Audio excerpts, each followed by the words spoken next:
We did get some new data out today. It shows November housing falling 18.9%. That's its lowest level since 1959, while mortgage demand dropped 7% in the last week, led by a 17% decrease in refinancing. Meanwhile, it's pretty much bargain time for high-end real estate, and particularly right here in Manhattan. We're going to speak with some top-selling realtors in the entire United States, a combined sale tally of several $billion in just the last 3 years alone. And right now, we are joined by Dolly Lentz at Prudential Douglas Elliman.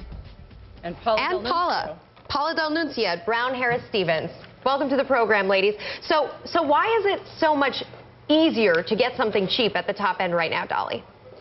Well, it's easier because there are a few more choices, there's a little more inventory, and I guess that's always a good thing for a buyer. Paula, you agree with that? I looked at this Miller-Samuel data that came out last month, and it shows that the number of inventories are way up and pricing's come down. I mean, how much of a bargain can you get right now? Well, what we found is that when a buyer finds a property that they've always wanted, with the features that they've always wanted, and they feel that the price is appropriate, and it's a long-term decision, they go forward. Who's pulling the trigger right now, Dolly? Is anybody out there pulling the trigger? And what's the sweet spot in terms of the amount, the size of home that people are actually buying at the top end? I think it's mostly need-based, people who are relocating, people who basically are going to make a decision between a buy and a rent, and just deciding that buy makes more sense for them at this time. All right, you know that we have the highest end audience in all of television, so if anybody can afford this stuff, it's going to be our viewers. Paula, let's start with some of the townhouses that you have listed. 122 East 78th, $16.9 million. Is that a bargain? What would it have been at the peak of the market? Go ahead, try to sell it to our audience.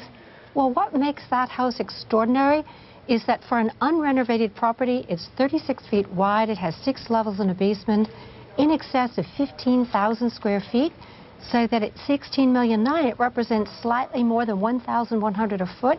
And in other markets, that would have cost $25.50 per square foot for unrenovated property.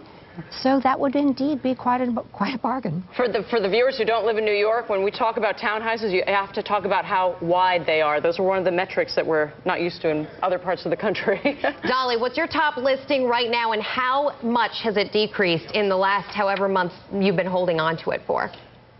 My top listing as far as a price reduction is 1991 Broadway, which is in the Bel Canto condominium. It's a beautiful 3-bedroom converted to 2. It's actually 2 apartments combined, and it's $1,100 a foot with 2 terraces and a beautiful view.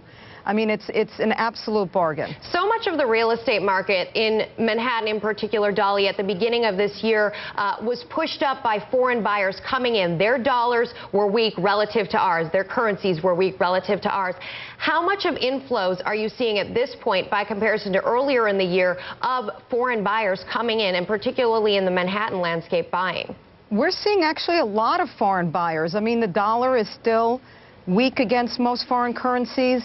And America, and particularly New York, is a safe haven. So we're seeing an awful lot of foreign buyers, actually. Dolly, tell me about the listing that you have at the Dakota. Many of the viewers are going to know this building from that's when John Lennon lived at. And I see $7 million. Usually the prices are higher there, right? This apartment would probably have listed somewhere around double the price in a different market. It's a great apartment. It has 4 rooms on Central Park. It has, of course, the volume of 17-foot ceilings. It's absolutely breathtaking. And again, you're thinking it could have gone for $15 million. There has been a price cut of 50% at the high end? The last sale in that building was in excess of $20 million. Wow. Okay. Well, maybe we have some buys out there for people who are watching today. But thanks so much, Dolly and Paula. Thanks so much. Thank you for having us. Thank you so much.